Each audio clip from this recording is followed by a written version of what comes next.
मैंने वापी में भी बहुत से 10 से 15 तक हॉस्पिटल में घूम के आई हूँ, एडमिट भी होके आई हूँ उसकी वजह से।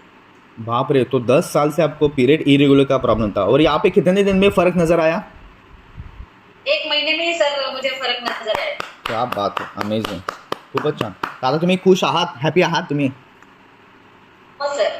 खूपच. सर मला पीसीओडीचा प्रॉब्लेम होता आणि वेट वेट खूप जास्त होतं, म्हणजे ओव्हरवेट होती मी. तर बऱ्यापैकी माझं वजन कमी व्हायला लागलंय आणि पीसीओडीचा प्रॉब्लेम 90% तरी सोल्व झाला असं मला वाटते. कारण याआधी मला पिरियड्स यायला किंवा ते बंद व्हायला गोळ्या घ्यावे लागत होते. दर महिन्याला मी डॉक्टरांकडे जात होते. ओके. किंवा मला ती आली तर 4 महिने गॅप येत होती, पण आता तसं काहीच झालं नाही मला.